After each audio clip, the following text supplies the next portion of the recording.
My name is Roy Kawasaki, and I was born and raised in Hilo, Hawaii. I grew up in a plantation. We lived in like a plantation homes. We all got along together, and being Japanese, everybody was on the same page. They all thought, the same. As I grew up, I felt like I just had to get out. I wanted to move away from the small town in Hawaii. Went to City College and then went on to Cal State LA. I think it was more like discovering who I really was. That was it. And coming to LA, big city, you can be whomever. And that was the nice thing about it. My beginning major was art. Oh, And I thought, well, I'll become an art teacher or I'll do some illustration or whatever. But as I took art, I realized, God, there are so many talented people, more talented than me. And then I suddenly woke up, let's face it, you'll never be an artist. So I went into education, oh, I see. elementary education, and I Oh. became a teacher. When you're young, you know you're different. And as I was growing up, I kind of felt like, you know, I know that I'm different, but I didn't know what it was. And like the Japanese say, "Oh, you've got to get married. You've got to get married." And my father always, instilled that idea, you've got to get married. And so I said, okay, then one day I'll get married, but never thought about what was going to happen. So coming up here, and then when I began having stronger feelings within myself as to what was happening inside, I began pursuing, like, finding out who I was. And I remember meeting this one person. He was from Canada. And so when I was attending college, he and I would be in the cafeteria and we would have a lot of chats and, we became friends. And actually, he was the one who brought me out. Really? Yeah. How did he do that? How did he do that? Well, he invited me out for dinner. Oh, And so I said, okay. And so we went out, and I don't know whether it was raining that night. And then he said, oh, you ought to stay over my place. So I said, okay. And then things happened. and then things happened. Did you want things to happen? Were you surprised? I was surprised at first. Okay. Yeah. But then you weren't scared. I was kind of confused at first. Sure. But then after I thought about it, I said, hey, that experience wasn't bad at all. And so I thought, I should pursue because there's something there. After I graduated, I had a friend who was Hispanic, and I had a feeling that he was gay. And so I just asked him and said, Robert, how do you meet other guys? And then his eyes just lit up. He knew exactly what I was talking about. Oh, yeah. So we decided, okay, we'll start with the bars. And that's how I got introduced. I see. We went to various bars. There was a Carriage Trade, Okay. which was a restaurant and bar, Okay. very popular. And then there was Apache, Okay. and Apache on Melrose. On Melrose, there were several gay bars. Right. Okay. Then there was the Crown Jewel, which was in downtown. I think that frequented by many Hispanic. At first, it was like, oh, it's nice to see a place where I can feel, or be in a place where I can feel comfortable, knowing that everybody else is gay. The only thing was that we had fight squads that we had to be careful of. because they would come in and they would see if we were behaving. And so in some bars, when they knew vice cards were coming in, they would signal people, like, keep your hands to yourself. Just the word got around. Okay. Yeah, keep your hands to yourself. Nothing, that would cause attention. So Yeah. you were actually in a bar or bars when the Vice Squad. Yeah, I was in.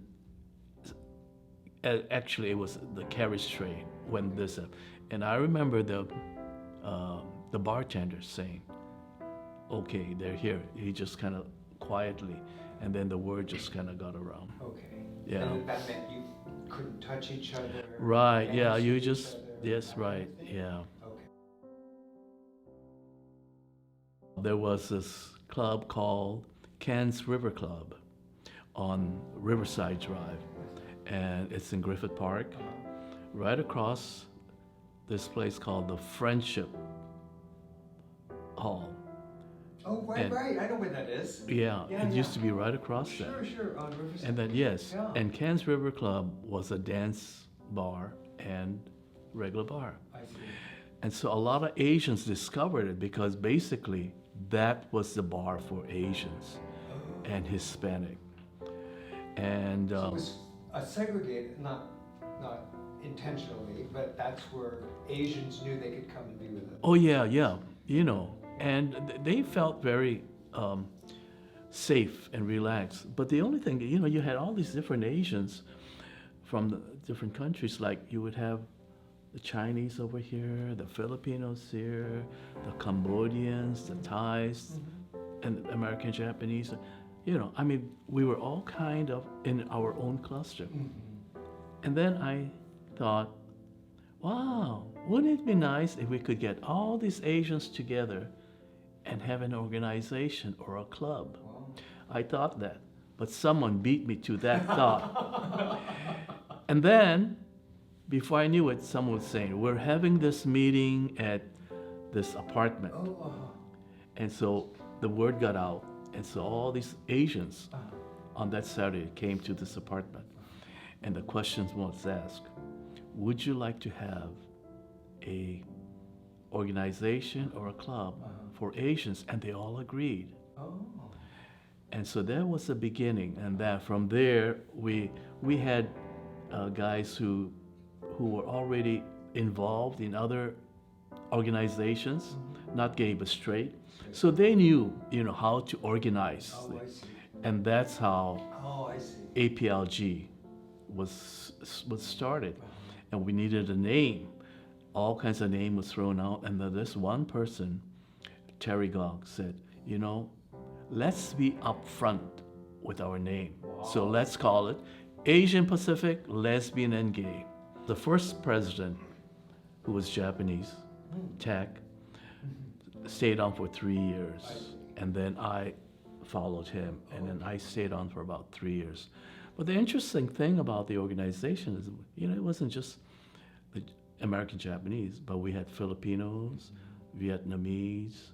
Towards the end, we had a Caucasian who was very active, and we said, Milt, why don't you kind of be president? At that time, we needed somebody who was willing to hold that position. Yeah, we were educational, cultural, political, and support. I remember as a president, I attended meetings in West Hollywood for the Gay Pride. Oh. So we marched about 3 years in the Gay Pride, Wow. or even more. But I remember at least for 3 years. Yeah. At first, we were kind of hesitant, but how many? About 15 members march. Wow. Yeah, we had a nice group. APLG really became, like I said, it was social and cultural. We had 3 retreats up in San Bernardino Mountains, and about 50 people attended. The purpose for it was cultural, and also getting to know each other. And it was very successful. It helped break down barriers between people. It helped culturally, to understand one another, and friendship. It was very good because everyone participated, in the cooking, cleanup, whatever there was necessary. So it was a teamwork kind of thing, yeah. As the years went by, the younger members wanted more social things. Oh, I see. And then the people who were the Caucasians, although they were very good supporters, wanted more saying as to how Oh, I see. the organization was run. Sure. And so they wanted the name Friends in it. And that's why, it was Asian Pacific, lesbian and gay and friends or whatever. I think they may have dropped the L, Oh, okay. yeah, Wow. and became friends. Okay. And so that's how it went. But then at that point already, the old timers were already dropping out. And then AIDS came, right? And we became concerned for AIDS. So we shifted our focus into AIDS education. I developed very close friends. Well, a few of them have passed away, Sure. and a few have moved from LA.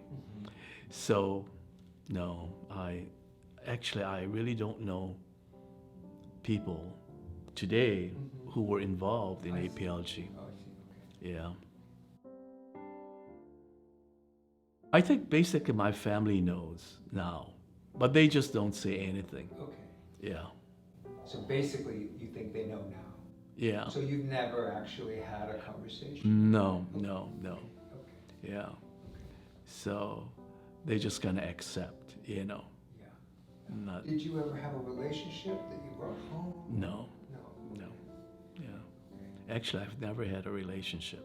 Okay. Yeah. Is that by choice? That was my choice. Okay. Yeah. Can you talk about that choice a little bit? Well, when I got involved with Asian Pacific, it took a lot of time. So I thought, I can't have a relationship and try to, do this and that. And so I just said, no, I just will do what I can without, getting someone involved in it. And then I felt very comfortable just being alone after a while, Okay. I became a teacher for special ed, the hearing impaired. Oh, I see. I was at the school for the deaf that they had here on 3rd and Alvarado. And I happened to be there one day subbing, and the director of Cal State LA for the Department of Hearing Impaired asked me, would you like to be a teacher for the deaf? And I said, yeah. She said, okay. So I went back to school for another year and became Oh, I see. a teacher for the deaf. How at that time being involved in APLG and that kind of thing could it have affected your teaching? No, Okay, so there was, even if someone found out, there was no way that would affect your teaching position at all? no. At first I was concerned, but after a while I said, no, because there were more gays coming out, in the teaching profession. So, Right.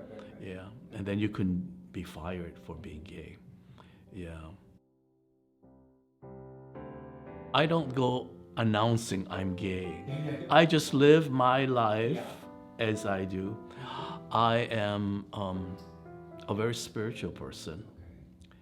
And so part of my, actually then, spiritual person in a way that I had a mentor who was a minister, a woman who lived in Michigan, and she came out here to LA, because she had a home out here also. And she asked me, Roy, would you like to study, these courses, and which were, I don't know if you are familiar with the Course of Miracles. I became a minister. Oh, you did? Uh-huh. Oh. For that church. Of Okay. course, but I really don't practice. I'm just by name minister. Sure. But I'm a Buddhist, and my church is really the Nishi Honganji right here. I go to classes that they have, and I attend Sunday services, and I know some really nice people. I've developed friendship there. And this is really funny. I drove into Nihonmachi and I had to go to the bathroom. So I drove over to Nishi and to use the bathroom there. And then while I was got out of my car and heading into the building, this woman came walking with a bag and things, and I looked in it and I said, "Oh, are those art things?" She says, "Yeah, you have an art class here?" She says, "Oh yeah, come see." So after using the bathroom, I went downstairs in the classroom, and there they were. It's called shigirie. It's a Japanese art using paper. And so you develop these pictures by using all this different colored paper, whether they're flowers or scene. You don't use scissors. You just either tear or you have a sharp object to kind of cut the paper and then paste. Yeah, sure. And then you just have this. So I studied that, and I studied that for now about 12 years. Oh, wow. Yeah. So So that you've became, come all the way back around to art. yes, I did. So that became my focus for a while, Just live your life, live your life with compassion and understanding and love, because in the end, the only person is going to be you, and you have to live for yourself. You can't live for another person. I think a lot of times people don't look at their life and see how much they get out of life, or how much people have supported them or have done for them, like their parents, And as you get older and you reflect, you begin to see that or realize that, my parents did a lot for me, and I really need to show more appreciation.